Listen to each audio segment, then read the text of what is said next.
Yo, yo, what's good? This is Q, and I'm beginning a live stream. This is the inaugural episode of the CoronaCast. Um, and as life would have it, as soon as I go live, the wife sends me a text. Let her know I am streaming at the present time. Give me just a moment, guys.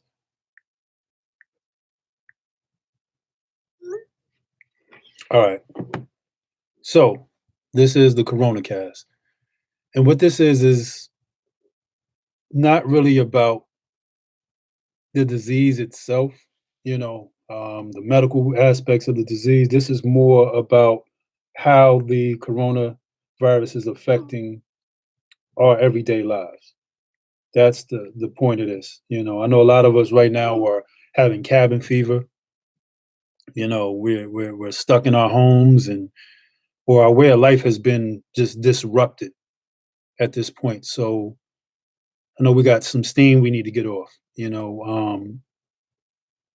So that's what this is about. Just getting off some steam. I'm just like the rest of you guys. I'm pretty much stuck at home for the most part, or limited movement. Can't go where I want to go. And it can be a tad bit stressful, you know. So that's kind of where we are right now. So, what is the coronavirus? From my understanding, it's and I checked with Alexa. She said like December 31st of 2019, I believe, is when the first case was, first case that we know about. It happened in China, and from December 31st to where we are now, March 21st, it's over 230 some thousand cases worldwide. And the most vulnerable are the elderly and those who have pre-existing conditions, like especially upper respiratory conditions and things of that nature. So those people are at the most risk. So it is really vital and really important that the younger folks out there, though that they seem to have a higher tolerance for it, the younger folks need to be mindful that you are interacting with older people. You may have a grandmother or aunt or somebody with an illness that you're interacting with. So just because it's not affecting you doesn't mean it's not going to affect them.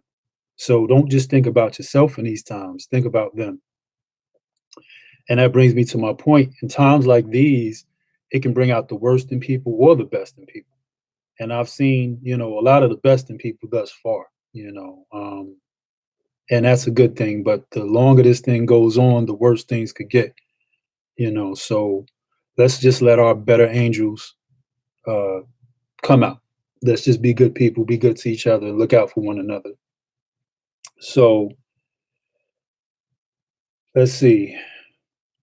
What is social distancing? That's the new catchphrase right now, social distancing.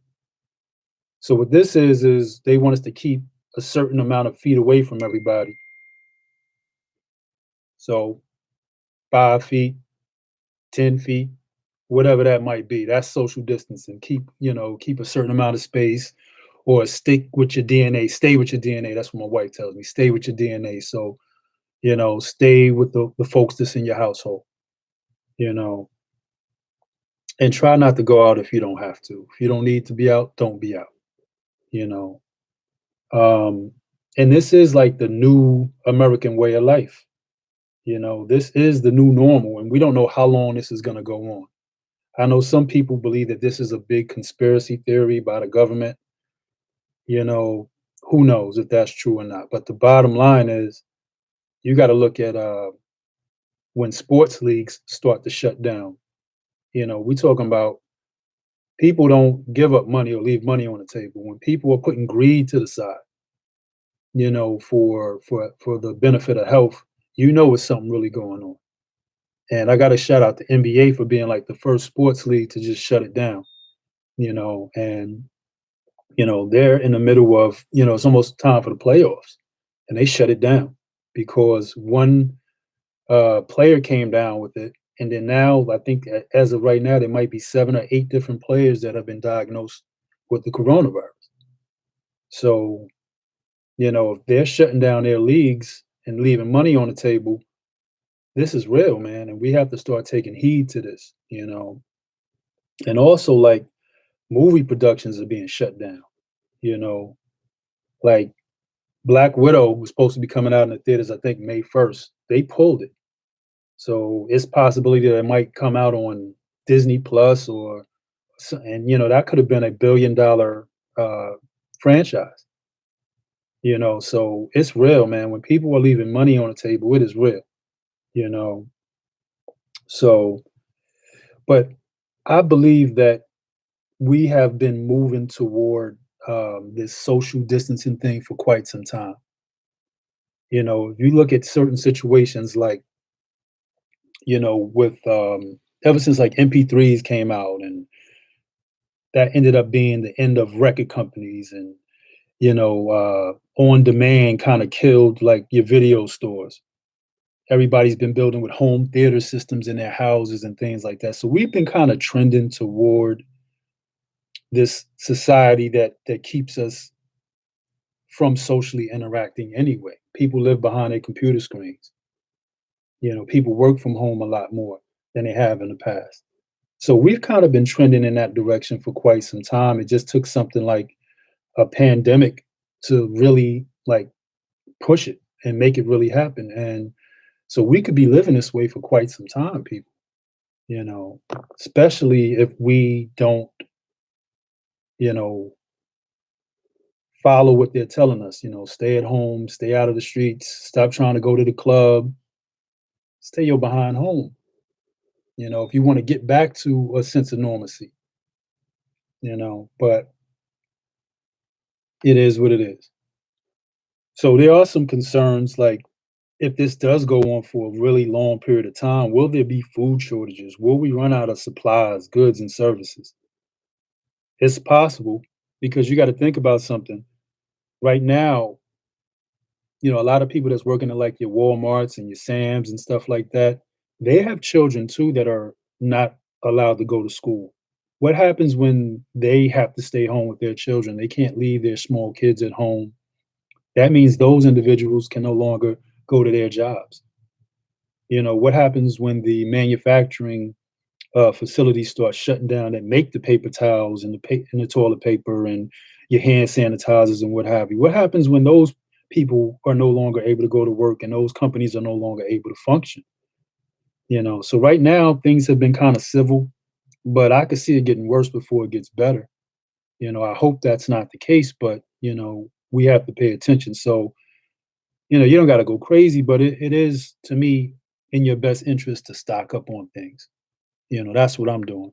When I can, stock up toilet paper, paper towels, soap, just things that you're going to need. And they may become in short supply after a while, the longer this goes on. And then another area is like, again, with these kids being home, man, that is, ooh, that's rough having these children at the house.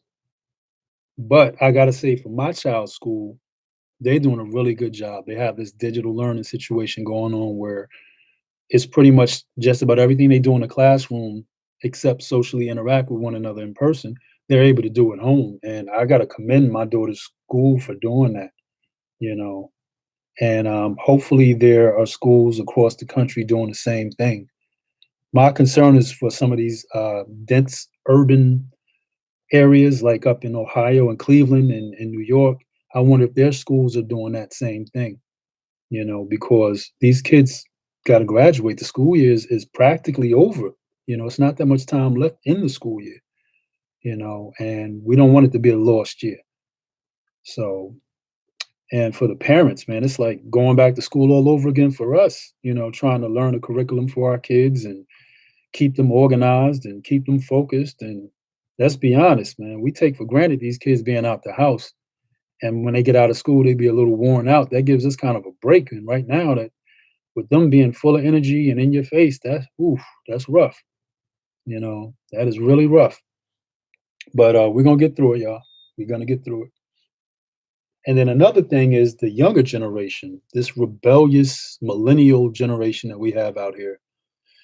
I seen some footage of a break situation where they had a college kid out there on a beach, I think in Florida.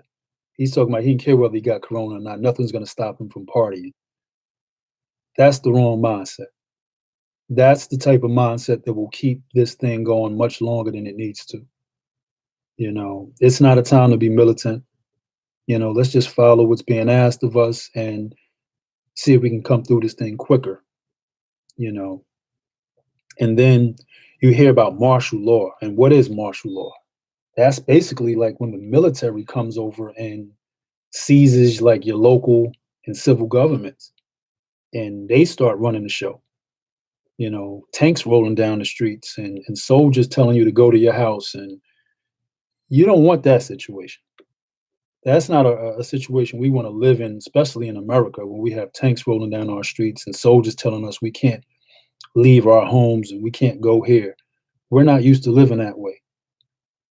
But if we continue to be militant and not adhere to these directives that they're giving us right now, that's exactly what's going to happen, especially in places like New York, LA, Chicago, and some of these large urban centers.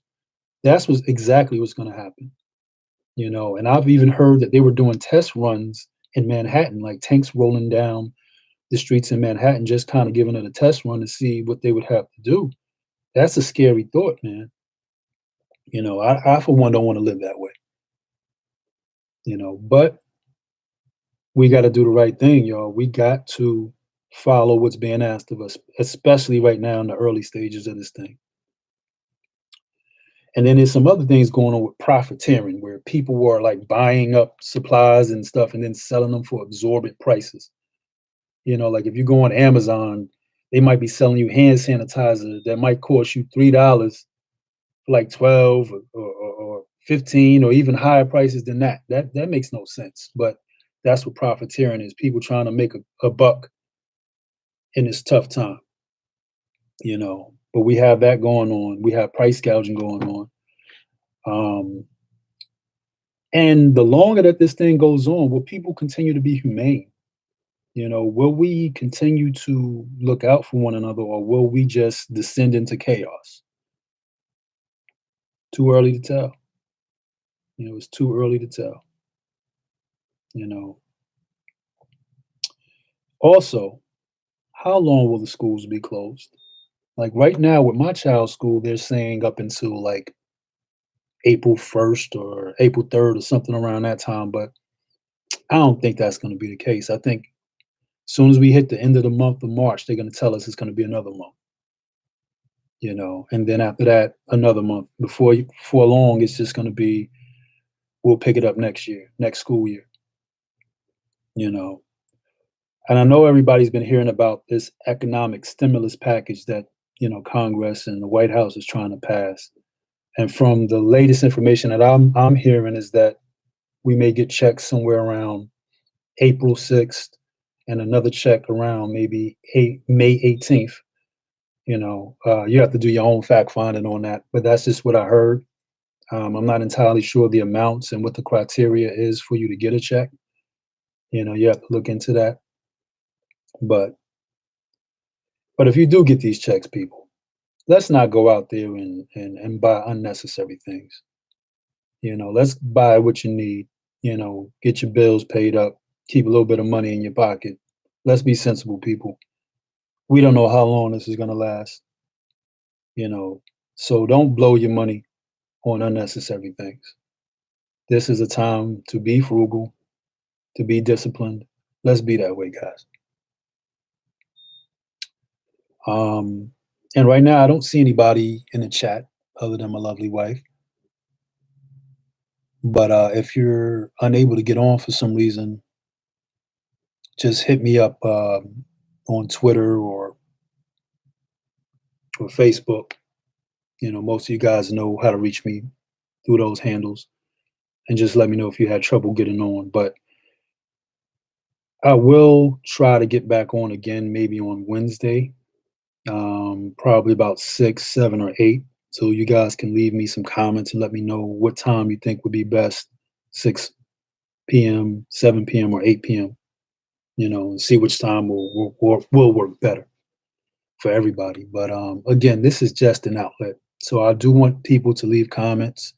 Tell me your experience. Tell me what you're going through right now in this crisis. And let's talk about it.